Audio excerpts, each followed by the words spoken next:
다음 문제 읽습니다. 요압의 청년 중 하나가 아마사 곁에 서서 이르되 요압을 좋아하는 자가 누구이며 요압을 따라 다윗을 위하는 자는 누구냐 하니 빈중에 놓여 있는지라. 그 청년이 모든 백성이 서 있는 것을 보고 아마사를 큰 길에서부터 밭으로 옮겼으나 거기에 이르는 자도 다 멈추어 서는 것을 보고 옷을 그 위에 덮으니라. 아마사를 큰 길에서 옮겨가매 사람들이 다 요압을 따라 비그리의 아들 세바를 뒤쫓아가니라. 모든 지파 가운데 두루 다녀서 아벨과 벳마가와 베림 온 땅에 이르니 그 무리도 다 모여 그를 따르더라. 이에 그들이 벳마가 아벨로 가서 세바를 애우고 그 성읍을 향한 지역 언덕 위에 토성을 쌓고 요압과 함께 한 모든 백성이 성벽을 쳐서 헐고자 하더니 성읍에서 지혜로운 여인 한 사람이 외쳐 이르되 들을지어다 청하건대 너희는 요압에게 이르기를 이리로 가까이 오라. 누가 네게 말하려 하노라 한다 하라. 요압이 그 여인에게 가까이 가니 여인이 이르되 당신이 요압이니까 하니 대답하되 그러하다 하니라. 여인이 그에게 이르되 여종의 말을 들으소서 하니 대답하되 내가 들으리라 하니라. 사람들이 흔히 말하기를 아벨에게 가서 물을 것이라 하고 그 일을 끝내었나이다. 나는 이스라엘의 화평하고 충성된 자 중 하나이거늘 당신이 이스라엘 가운데 어머니 같은 성을 멸하고자 하시는도다. 어찌하여 당신이 여호와의 기업을 삼키고자 하시나이까 하니 대답하여 이르되 결단코 그렇지 아니하다. 삼키거나 멸하거나 하려 함이 아니니 그 일이 그러한 것이 아니니라. 에브라임 산지 사람 비그리의 아들 그의 이름을 세바라 하는 자가 손을 들어 왕 다윗을 대적하였나니 너희가 그만 내주면 내가 이 성벽에서 떠나가리라 하니라. 여인이 요압에게 이르되 그의 머리를 성벽에서 당신에게 내어 던지리이다 하고 그의 지혜를 가지고 모든 백성에게 나아가며 그들이 비그리의 아들 세바의 머리를 베어 나팔을 불매 무리가 흩어져 성읍에서 물러나 각기 장막으로 돌아가고 요압은 예루살렘으로 돌아와 요압은 이스라엘 온 군대의 지휘관이 되고 여호야다의 아들 브나야는 그렛 사람과 블렛 사람의 지휘관이 되고 감력관이 되고 아힐루스의 아들 여호사밧은 사관이 되고 스와는 서기관이 되고 사독과 아비아달은 제사장이 되고 야엘 사람이라는 다윗의 대신이 되니라. 아멘. 하나님이 통치하시는 교회 공동체라는 제목으로 하나님의 말씀을 전하겠습니다. 이 제목이 잘 이해를 하셔야 하는 게 우리 교회가 하나님이 통치하시는 교회가 됩시다라는 의미로 이 제목을 정한 것이 아니라 이 세상에 존재하는 모든 교회, 정상적인 하나님의 교회는 사람이 통치하는 것이 아니라 하나님이 통치하시고 하나님이 돌리신다라는 그런 뜻을 담은 제목입니다. 교회를 하나님이 통치하신다는 사실을 모르는 분은 이 중에는 아무도 없을 것입니다. 그런데 문제는 무엇인가? 우리가 모르는 것이 문제가 아니라 자꾸 망각한다는 것이 문제입니다.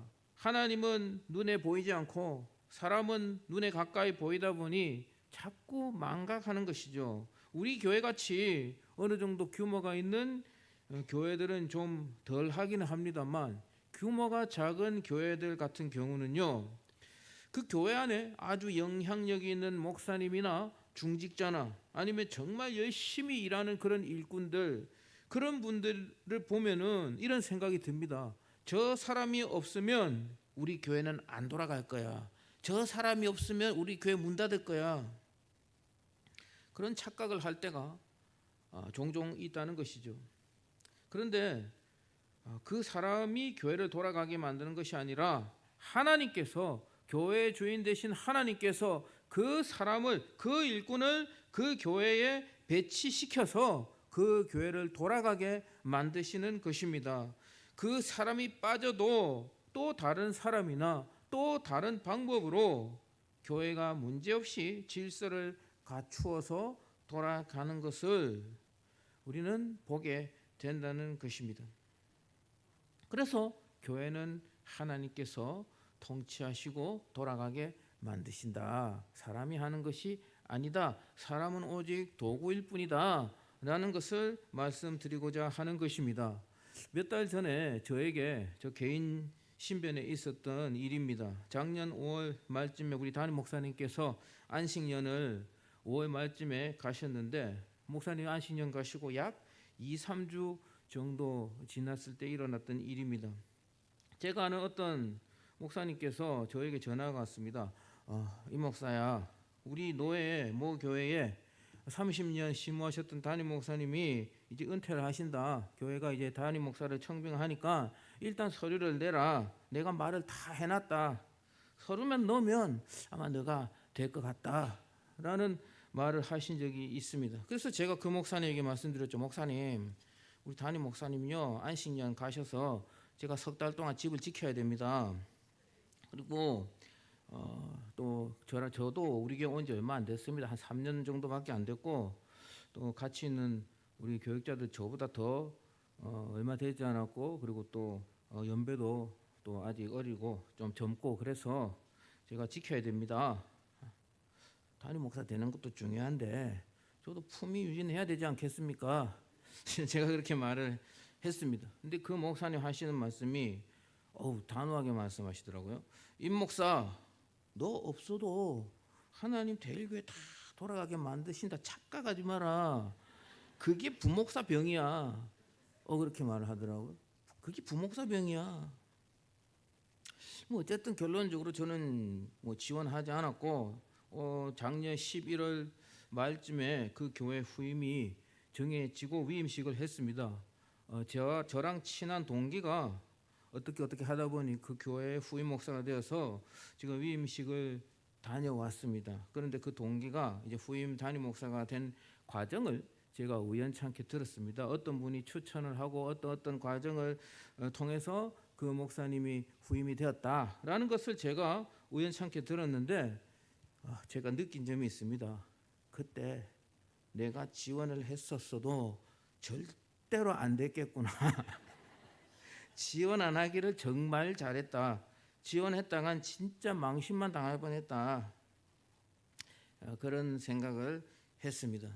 좀 다른 의미지만 대일교회든 그 교회든 하나님의 교회이고 하나님이 통치하시고 하나님께서 교통 정리를 하시는구나 라는 것을 저는 실제적으로 깨달았던 그런 적이 있습니다. 오늘 우리가 읽은 이 본문은 사실은 사무엘하 20장 전체를 다 읽어야 하지만 제가 시간 관계상 11절부터 26절까지만 봉독을 했습니다.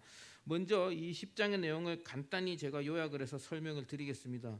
먼저 1, 2절에서 압살롬의 반란이 끝난 직후에 베냐민 사람 세바가 다시 다윗에게 반기를 들었습니다. 유다 지파는 다윗 왕의 곁을 지켰지만 그 외에 이스라엘 지파 백성들은 세바를 따라 다 흩어졌으며 다시 이스라엘 공동체가 분열되는 위기를 맞이합니다. 그리고 4절에서 13절은 다윗은 군대 장관이었던 아마사에게 그 반란을 진압하기 위해서 유다 지파에 싸울 수 있는 남자들을 사흘 안에 소집을 하라고 명령을 했지만 아마사가 그 명령을 제대로 이행하지 못한 채 시일이 계속 지체되었습니다. 이에 다윗은 아마사가 이제 못마땅했죠. 그래서 아비새에게 이 임무를 대신 맡겼습니다만 아비새가 누굽니까, 여러분? 누구의 동생입니까? 요압 장군의 동생 아니겠습니까? 요압이 이 임무에 끼어들어서 아마사를 맞이하는 척하면서 아마사의 배를 찔러서 죽여버립니다. 이 아마사가 딱 죽는 것을 보고는 요압을 따르는 청년 하나가 이렇게 외치죠. 요압을 따르며 다윗을 위하는 자가 누구냐? 다 나와라. 그렇게 외치니 수많은 백성들이 일어나서 요압을 따르게 되었다라는 그런 내용입니다. 그리고 14절에서 22절은 이 반란을 일으킨 세바가 자신을 따르는 백성들을 이끌고 아벨 성읍으로 들어가 토성을 쌓게 됩니다. 요압은 그 성을 당연히 공격하게 되죠. 그때 그 성 안에 살던 한 지혜로운 여인이 요압에게 와서 이렇게 말합니다. 당신이 여호와의 기업을 삼키려고 합니까? 그렇게 말하니까 요압이 결단코 그렇지 않다. 저 세바가 다윗에게 반란을 일으켰다. 저 세바만 나에게 넘겨주면 나는 바로 철군하겠다 라고 말을 합니다. 그 지혜로운 여인이 반역자 세바를, 자신의 지혜를 발휘하여서 그 세바를 죽이고 머리를 잘라서 요압에게 던져줍니다. 이로써 세바의 반란은 요압에 의해 진압이 되었다라는 내용입니다. 그리고 23절에서 26절 끝절까지는요, 요압은 다시 군대 장관의 지위를 회복하게 되었고 다윗 왕가의 통치 조직이 다시 질서 있게 정비되었다라는 내용입니다. 26절까지로 해서 이 사무엘하 20장이 끝나고 있습니다. 저와 여러분들이 아시다시피 이스라엘 왕국은 단순한 나라가 아닙니다. 다윗은 예수 그리스도의 그림자이며 이스라엘은 신앙 공동체, 즉 오늘날 교회를 미리 구약에서 예표하고 있습니다. 그래서 교회를 영적 이스라엘이라고도 부르는 것입니다. 우리는 오늘 다윗과 요압과 그리고 이 반역자 세바의 이 이야기를 통해서 하나님이 통치하시는 교회를 살펴보고 또 이 교회 안에 속한 우리들은 어떤 자세로 하나님의 통치를 받아들여야 하는가에 대해서 하나님의 말씀을 묵상해 보고자 합니다. 첫 번째는 우리는 교회 안에서 질서를 생명과 같이 지켜가야 한다라는 것입니다. 한번 따라해 봅시다. 교회 안에서 질서를 지켜나가야 합니다. 아멘. 교회는 하나님이 통치하시지만 사람은 하나님의 통치 안에서 최선을 다해 질서를 지켜나가야 한다라는 것을 우리는 항상 기억해야 합니다. 예전에 제가 다른 교회에서 사역할 때요, 이 교회 안에는 별의별 사람들이 다 있는데 옳고 그런 것을 굉장히 따지는 걸 좋아하는 그런 청년이 한 명이 있었습니다. 성공회 대학 다니는 한 20대 후반 정도 되는 청년이 있었습니다. 근데 이 청년은 자꾸 교역자들하고 부딪혀요. 저하고는 이상하게 저한테는 내가 저하고는 크게 부딪힌 적이 없는데 자꾸 다른 교역자들이랑 부딪히고 싸우고 목양실로 올라가서는 그 청년이 일개 청년이 담임 목사님 목양실 똑똑 두드리고 들어가서는 목사님 아무개 강도사가 아무개 전도사가 이렇습니다 저렇습니다 계속 고발을 하는 겁니다. 장로님들이나 그 친구를 담당하고 있던 청년부 담당 교육자가 그 친구에게 권면을 했습니다. 교회 안에서 질서를 지켜야지 라고 권면을 하면은요, 그 친구가 이런 말을 했습니다. 장로님, 목사님, 만인 제사장 아닙니까? 만인 제사장 아닙니까? 사제랑 평신도랑 계급을 없앤 것이 기독교 아닙니까? 그렇게 말을 하는 거예요. 여러분, 이 말이 맞습니까?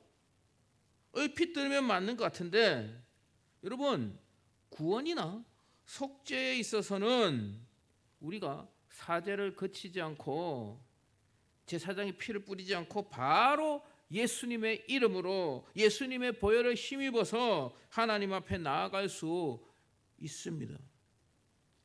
이것이 만인 제사장이죠. 교회도 사람이 모이는 조직입니다. 여러분, 질서를 지키는 것이 중요합니다.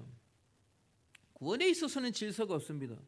하나님과의 관계에 있어서는 우리가 바로 하나님께로 영적으로 나아갈 수 있지만 사람과 사람 사이에서 이 조직 안에서는 질서가 굉장히 중요하다는 것입니다. 그런데 오늘 본문에서는 이 다윗부터 질서를 무너뜨리고 있습니다. 다윗이 무슨 질서를 무너뜨렸습니까? 다윗이요, 이 아마사를 군대 장관으로 삼은 것부터가 사실 질서를 무시한 것이다 라고 볼 수 있습니다. 여러분, 아마사는요, 요압에 비해서 당연히 군 지휘 경험도 부족합니다. 그리고 이 아마사는 특별 그 이력에 아주 이 흠집이 있어요. 이 사람은요, 압살롬의 반란에 가담했던 인물입니다. 그리고 여러분, 아마사가 3일이 걸려도 모으지 못하는 병력을 요압은 순식간에 모으지 않습니까? 이스라엘의 군대는 요압이 지휘해야 질서가 잡히는 것입니다. 그걸 우리도 알고 있는데 다윗이 이것을 모를 리가 없습니다. 그럼에도 요압을 제쳐놓고 아마사를 군대 장관으로 삼은 이유가 무엇입니까? 이 개인적인 감정 때문입니다. 아시는 분들은 아시겠지만 압살롬의 반란을 진압을 할 때 다윗이 요압에게 부탁하죠. 내 아들 압살롬 죽이지만 마라. 생명만은 좀 살려주시오 라고 부탁을 했는데 이 요압이 어떻게 합니까? 나는 다윗처럼 지체할 수 없다고 바로 창으로 압살롬 찔러 죽여버리지 않습니까? 그러니까 이 다윗이 말은 못하는데 감정이 안 좋은 거죠. 그래서 이제 이 요압을 아마사로 교체해버린 것입니다.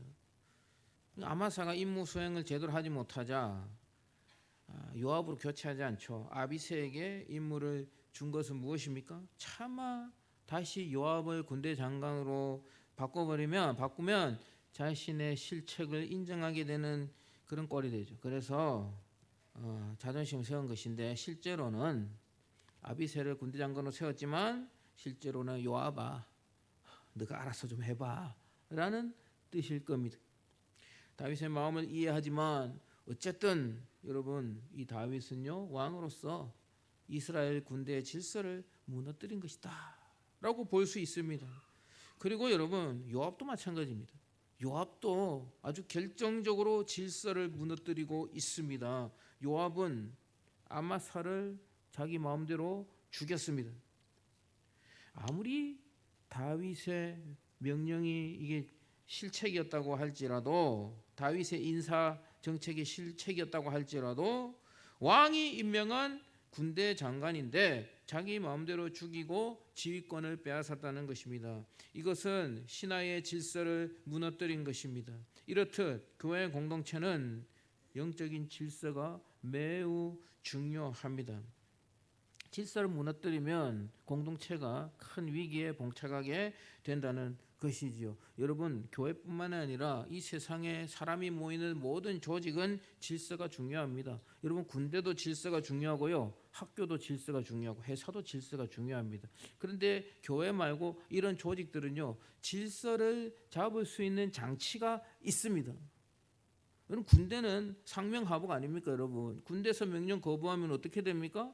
바로 교도소, 영창을 가든지 교도소를 가든지 무장 구보를 하든지 그런 벌을 받는다는 것이죠. 최악의 경우에는 공권력이 개입을 합니다. 그래서 군대에서는 질서를 잡기가 굉장히 쉽습니다. 여러분, 학교는 어떻습니까? 요즘 내가 학교를 다녀본 지가 오래돼서 잘은 모르겠는데 좀 바뀐 것 같기는 한데요. 어쨌든 학교도요 질서를 잡기가 쉽습니다. 왜냐하면 선생님이 학생들의 그 성적을 쥐고 있기 때문에. 그렇지 않습니까? 그래서 학교도 질서가 중요하지만 질서를 쉽게 잡을 수 있는 장치가 있습니다. 회사도 마찬가지입니다. 어느 조직이든 질서가 중요하고 또 그 질서를 잡을 수 있는 장치가 있는데 특히 교회는 더더욱 질서가 중요합니다만 교회는 질서를 잡을 수 있는 그런 장치가 따로 존재하지 않습니다.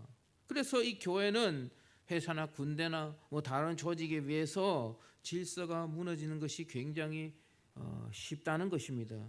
누군가 교회의 질서를 무너뜨리면 교회가 혼란에 빠집니다. 그리고 그 대가는 하나님 앞에서 혹독하게 지불해야 하기 때문에 우리는 하나님께서 통치하시는 이 교회 안에서 이 교회의 질서를 지키는 이 일에 굉장히 예민해야 한다라는 것을 기억하시기를 바랍니다. 두 번째는 우리가 하나님의 통치하는 이 교회 안에서 어떻게 하나님의 통치를 받아야 하는가? 두 번째는 하나님의 방법을 구해야 한다라는 것입니다. 한번 읽어볼까요? 하나님의 방법을 구해야 합니다. 아멘. 16절에서 17절 말씀 한번 같이 20장 16절에서 17절 같이 한번 읽어보겠습니다.